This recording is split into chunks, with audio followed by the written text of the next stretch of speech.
Assalamualaikum warahmatullahi wabarakatuh. Halo Peace People, balik lagi dengan gue Fajri, tentunya di Fajri Ubaidillah Channel.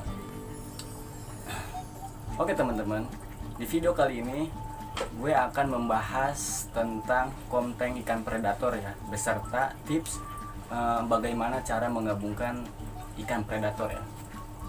Nah, jadi sebelum kita membahasnya lebih jauh nih, kita harus tahu dulu apa itu konten ikan predator.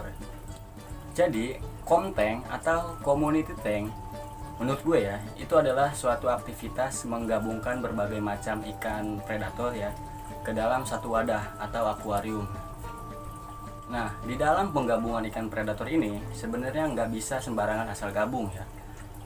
Sebelumnya kita harus memahami dulu karakter ikan, jenis ikan, temperamen ikan, terus pemberian pakan, tempat, dan lain-lain ya. Kalau kita tidak memahami hal-hal tersebut, nanti ujung-ujungnya bakal kacau. Kalau kita bicara tentang ikan predator, itu banyak banget jenisnya ya. Karena ikan yang berlabel karnivora itu termasuk ikan predator ya. Bahkan omnivora pun mungkin bisa dikatakan adalah ikan predator ya. Karena mereka memakan segala gitu, termasuk daging kan. Jenis-jenis ikan predator sendiri itu banyak ya, dari mulai cichlid kayak Oscar gitu kan, lohan mungkin cichlid hybrid ya. Terus ada catfish kayak RTC, TSN kan, leopard. Terus ada lagi jenis-jenis sikla kayak semacam peacock bass. Terus ada jenis arwana. Terus ada lagi caracins ya kayak goliath tigerfish, payara gitu kan. Jadi apa sih yang harus diperhatikan saat kita ingin menggabungkan ikan predator? Hal yang harus diperhatikan pertama adalah populasi dan ukuran akuarium ya. Jadi saat kalian ingin menggabungkan ikan predator, perhatikanlah populasi dengan ukuran akuariumnya ya. Jangan sampai akuarium kalian kecil gitu kan, terus ikannya banyak. Itu nggak bisa ya. Nanti malah ikannya bisa konflik ya, senggol-senggolan kan. Ya kalau kalian pengen, ya sesuaikanlah dengan ukuran akuariumnya kan. Kalau kalian pengen pelihara banyak ya, ukuran akuariumnya juga harus diperbesar lah. Tapi di dalam hobi ini gue sadar betul, terkadang kita pengen memelihara jenis-jenis ikan yang banyak gitu kan, walaupun kita mengalami keterbatasan dalam fasilitas dan tempat ya. Tapi menurut gue sih itu fair-fair aja sih. Tapi saat kalian udah nggak mampu ngurusin ikannya tuh gue mohon itu ikan jangan sampai dilepas ke sungai ya, karena bahaya. Yang kedua yang harus kalian perhatikan adalah jenis ikan. Jangan sampai nantinya misalkan ikan kalian adalah piranha ya, terus digabung atau dikomteng sama arwana.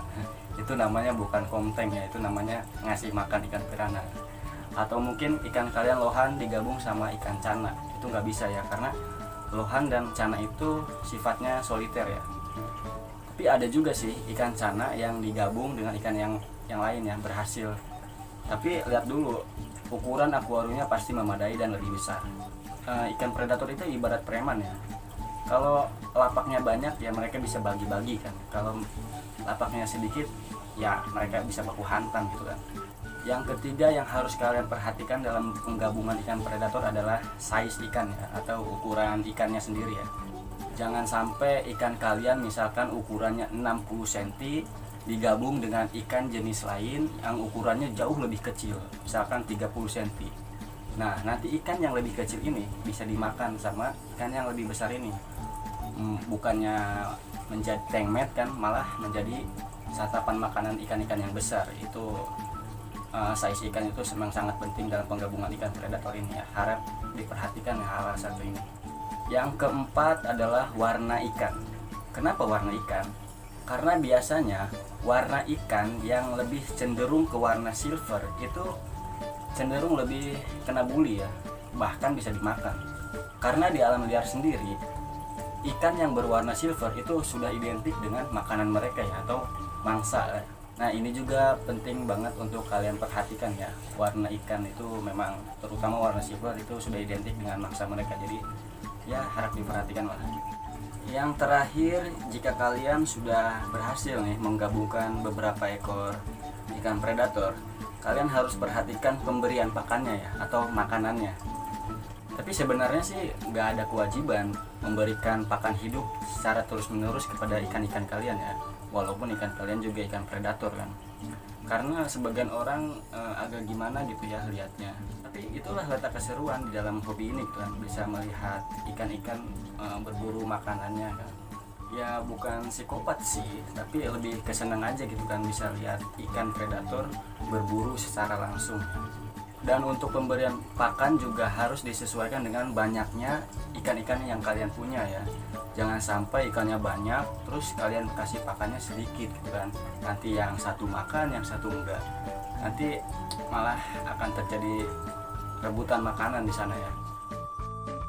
Nah, mungkin itu aja tips untuk menggabungkan ikan-ikan predator atau mengkonteng ikan predator ya. Sebelum kalian menggabungkan ikan predator kalian harus perhatikan hal-hal yang sudah saya jelaskan tadi ya. Mungkin sampai di sini dulu videonya. Jangan lupa subscribe dan share ke teman-teman kalian supaya teman-teman kalian juga tahu apa yang kalian tahu.